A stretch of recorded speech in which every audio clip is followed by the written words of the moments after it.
சரி, அப்படி தவம் என்பது எதை குறிக்கும் அப்படின்னு கேட்டால் சரியை, கிரியை, யோகம் மூணும் சேர்ந்தது தவம். ஏன்னா பெரும்பாலும் தவம்னா என்ன நினச்சிட்டு இருக்கிறோம்னா, வீட்டு சூழல்லாம் விட்டுட்டு காட்டுக்கு போய் ஒரு மலைப்பகுதியில் ஒற்றைக்காலில் நிற்பது, தலைகீழாக நிற்பது, அப்படி இருப்பது தான் தவம் அப்படின்னு நிறையா புராணங்கள் சொல்லுகிறது. அதனால் நாமெல்லாம் அதுதான் தவம் நினச்சிட்ருக்குறோம். இல்லை, வீட்டுக்குள்ளேயே இருக்கலாம். அப்படியே இருந்து இறைவனை நம்மால் இயன்ற அளவு உடலாலும் உள்ளத்தாலும் நம்முடைய வாக்காலும் அவருக்கு ஆன பணிகளை செய்வது தவம். அப்போ இதை எப்படி சொன்னாங்க? சரியை, கிரியை, யோகம் இந்த மூன்றும் தவம் என்று பெயர். அப்போ சைவ சித்தாந்த நோக்கில் தவம்னா என்ன அப்படின்னா, தவம் இஸ் ஈக்குவல் டு சரியை கூட்டல் கிரியை கூட்டல் யோகம். இதுதான் தவம். சரியையும் தவம்தான், கிரியையும் தவம்தான், யோகமும் தவம்தான். ஒன்றிலிருந்து ஒன்று மேலானது, ஒன்றை விட ஒன்று மேலானது. அப்படி படிப்படி, முதல் படி, ரெண்டாவது படி, மூணாவது படி, அதில் நாலாவது படி எதுவோ அதுதான் ஞானம். அப்போ இது ஒன்றிலிருந்து ஒன்று. இது எது போல் தாய்மான சாமி சொல்லுவாங்க, மொட்டு மலர் அப்படின்னா மொட்டு அரும்பு, மலர் காய் கனி அப்படிம்பார்.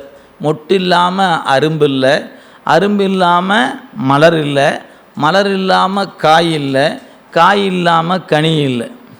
இப்போ கனி எப்படி வந்துச்சு? மொட்டாக இருந்தது, அரும்பாக இருந்துச்சு, காயாச்சு, கனியாச்சு. அந்த ஞானம் என்பது கனி, ஞானம் என்பது கனி. அப்போ அந்த கனிக்கு முன்னாடி காய் எது? அது யோகம். அப்போ மொட்டு அப்படிங்கிறது சரியை, மலர் என்பது கிரியை. அப்படி வச்சு பார்த்துக்கணும். அதனால தான் நமச்சிவாயவே ஞானமும் கல்வியும் என்று சொன்னவர்கள் நமச்சிவாய பழம் இது திந்தார்க்கு தித்தித்தவாறேன்னார். நமச்சிவாயம் பழம்னார். ஏன்? ஞானத்தில் நிற்பவங்களுக்கு நமச்சிவாயம்தான் பழம். சரியில்லைன்னா அதுதான் தவத்துக்கான முதல் படிக்கட்டு. எனவே யாராக இருப்பினும் சரியை இல்லாமல் கிரியை வாய்க்காது, கிரியை இல்லாமல் யோகம் வாய்க்காது, யோகம் இல்லாமல் ஞானம் வாய்க்காது. ஞானத்தில் நிற்பவனுக்கு நாலும் வாய்க்கும். இரண்டையும் மறந்துடக்கூடாது. எனக்கு ரொம்ப சிக்கலான இடம், நம்ம வேறு மாதிரி மனதில் வைத்து கொண்டால் இடர்பாடுகள் தான் வரும். இப்போ சரியை, கிரியை, யோகம், ஞானம் ஒன்றிலிருந்து ஒன்று முதிர்ச்சி. நீங்கள் சரியை செய்து முடித்தீங்கன்னா நிரம்ப அந்த சரியை நீங்கள் பேப்பர் பாஸ் பண்ணிட்டீங்கன்னா உங்களை கிரியைக்கு தள்ளி விட்டுருவார் இறைவன். கிரியையில் பாஸ் பண்ணிட்டீங்கன்னா யோகத்துக்கு தள்ளி விட்டுடுவார். யோகத்தில் பாஸ் பண்ணிட்டீங்கன்னா ஞானத்துக்கு சரி, இப்போ ஞானம் பெற்றாச்சியா என்ன பண்ண, திருப்பி அந்த மூளை ஏதோ ஒன்று நிற்க வச்சுருவார்.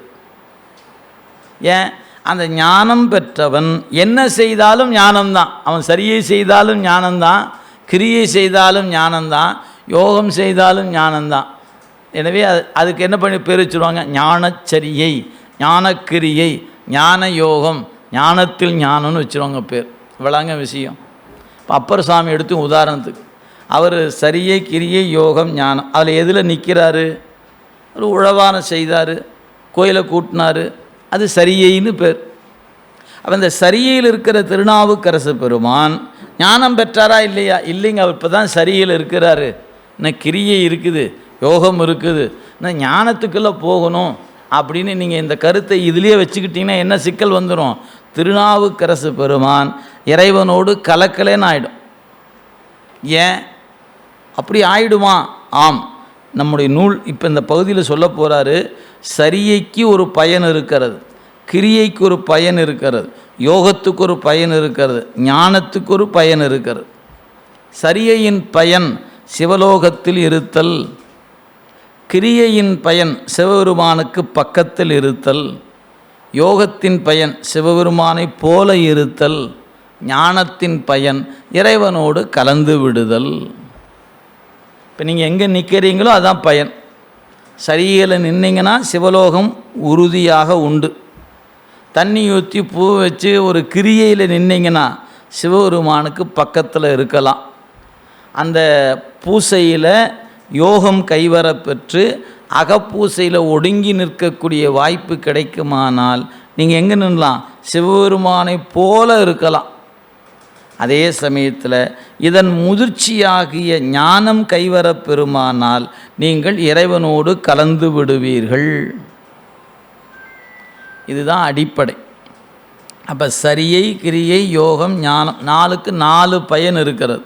அதுக்கு வடமொழி என்ன சொல்லுவாங்க? சாலோக, சாமீப, சாரூப, சாயுச்சியம் என்று பெயர்.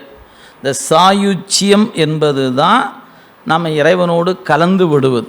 யார் கலந்தார்களோ அவர்கள் திரும்பி வரமாட்டார்கள், மறந்துடாதீங்க. ஏனைய 3 நிலையில் இருக்கிறவங்க இறைவன் விரும்பினால் எப்பொழுது வேணாலும் அவரை திருப்பி அனுப்பலாம். சிவலோகத்தில் இருப்பவர்களையோ, சிவபெருமானுக்கு பக்கத்தில் இருப்பவர்களையோ, அல்லது சிவபெருமானை போல இருப்பவர்களையோ இறைவன் விரும்பினால் மீண்டும் மண்ணுலகத்துக்கு அவர் திருப்பி அனுப்பலாம். அந்த உரிமை அவனுக்கு உண்டு. தன்னோடு கலந்து விட்டவரை ஒருபோதும் அனுப்ப இயலார். அதுதான் மீண்டு வாரா வழியருள் புரிபவன். கற்று ஈண்டு மெய்ப்பொருள் தலைப்பட்டார் மற்ற ஈண்டு வாரா நெறி. திருக்குறள் சொல்லுகிற கற்று ஈண்டு மெய்ப்பொருள் தலைப்பட்டார், ஈண்டு வாரா நெறி. வள்ளுவ பெருமான் ஈண்டு வாரா நெறினார், மணிவாசக பெருமான் மீண்டு வாரா நெறினார்.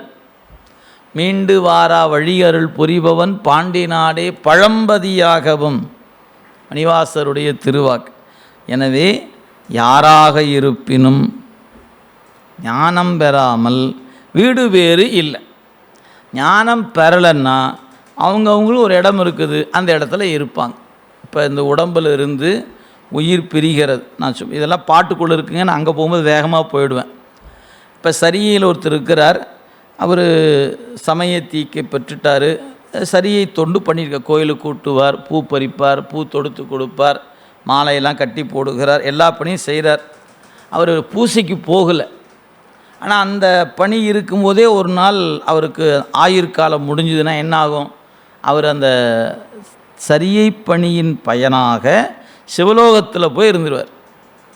அப்போ சிவலோகத்தில் போய் இருக்கிற எவ்வளோ காலம் இருப்பார்? அது இறைவனுக்கு தான் தெரியும், நமக்கு தெரியாது. பயன் அங்கே இருக்கும், அதுதான் பயன். சரியின் பயன் சிவலோகத்தில் இருத்தல்.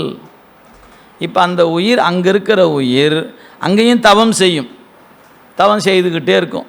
இறைவன் விரும்பினால் அங்கிருந்து அதை கிரியைக்கும் யோகத்துக்கும் ஞானத்துக்குமா படிப்படியாக மேலே கூட்டி போயிடுவார், அல்லது அங்கிருந்து அவரை கீழே அனுப்பிச்சிடுவார். அந்த உயிர் மறுபடியும் இங்கே வரும்பொழுது சரியையில் ஏற்கனவே இருந்தது இல்லையா, இப்போ வரும்போது பூசைக்கு வருகிற உயிராக வந்துடும். நீங்கள் அதெல்லாம் எண்ணி பார்த்தீங்கன்னா தான் நாம் இன்றைக்கி ஏதோ பூசை பண்ணுறோம்னா ஏதோ நேற்று நினச்சோம் இன்றைக்கி பண்ணிட்டோம்லாம் இல்லை. ஏதோதோ பிறப்பில் எப்போவோ செஞ்சு வச்ச புண்ணியத்தின் வாசனை, அதனுடைய தொடர்ச்சி. இன்றைக்கி ஒரு தண்ணி ஊற்றி பூ வைக்கிற வாய்ப்பு கிடைச்சிருக்கு. இன்றைக்கி இந்த வாய்ப்பு நாளைக்கு இன்னொன்றை கொடுக்கும். அது இந்த பிறவியிலும் அமையலாம். அடுத்த நீங்கள் எந்த இடத்துலேருந்து வந்திருக்கீங்கன்னு யாருக்கு தெரியும்?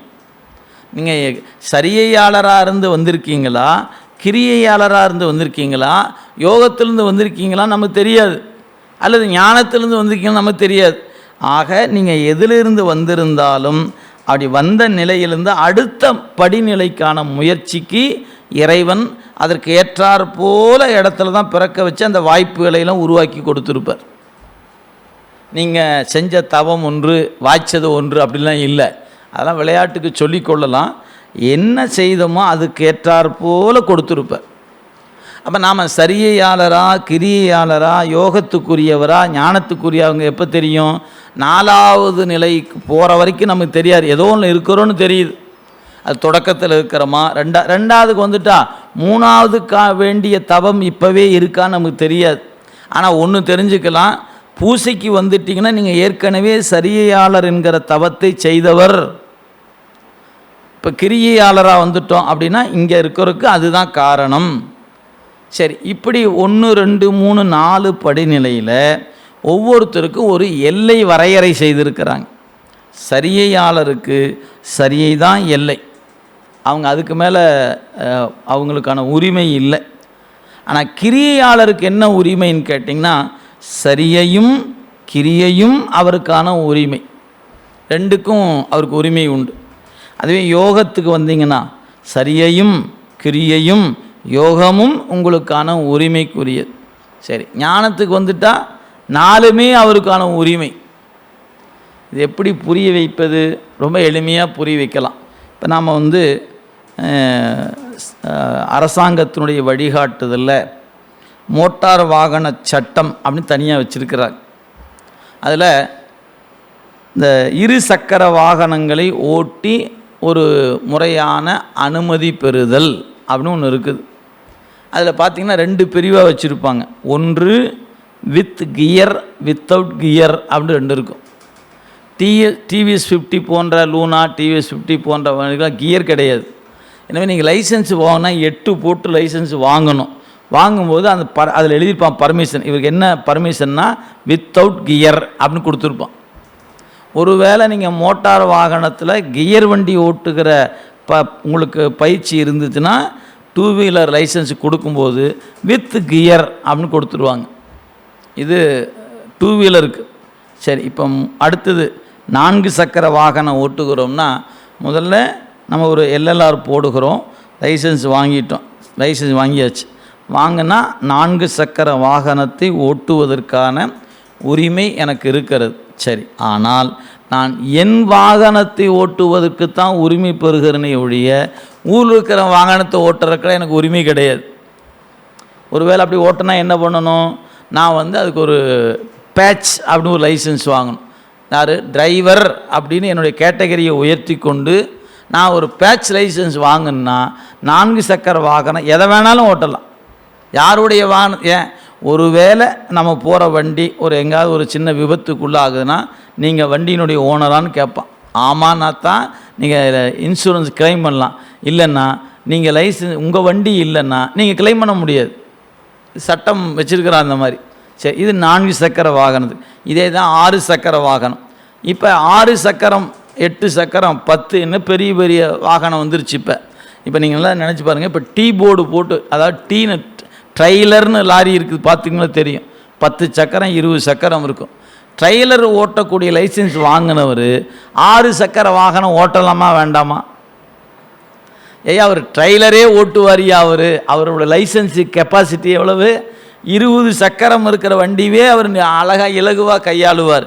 அவர்கிட்ட போய் சாதாரண லாரி பின்னாடி 4 சக்கரம் முன்னாடி 2 6 சக்கரம், இந்த 6 சக்கர வண்டி ஓட்டலாமா வேண்டாமான்னு கேட்டால், அவர் எந்த வண்டி ஓட்டணும், நீ போய் இதை ஓட்டலாம், குடியாவற்ற சாவியை அவனுக்கு கொடுத்துடலாம்.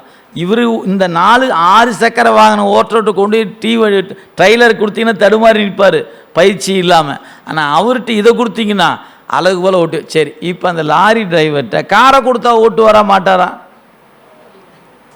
என்னங்க கேள்வி? காரு கொடுத்தா ஓட்டுவாரா இல்லையானா என்ன கேள்வி? அப்போ என்ன தெரியுது? எது அதிகபட்சமான லைசன்ஸோ அதை வாங்கின ஒரு நபருக்கு இப்போ டிவிஎஸ் 50 இல்லை, இன்னும் அதுக்கு கீழே லூனா வரைக்கும் அவர் ஓட்டலாம். அந்த லைசன்ஸ் கீழே வரைக்கும் செல்லும். ஆனால் இங்கே இருக்கிற ஒரு லைசன்ஸை வாங்கிட்டு நானும் லைசன்ஸ் வாங்கியிருக்கேன் பார்த்தேன்னு சொல்லி எதை காட்ட முடியாது? வேறு வண்டிக்கு காட்ட முடியாது. இது விளங்கி கொள்ளுதா?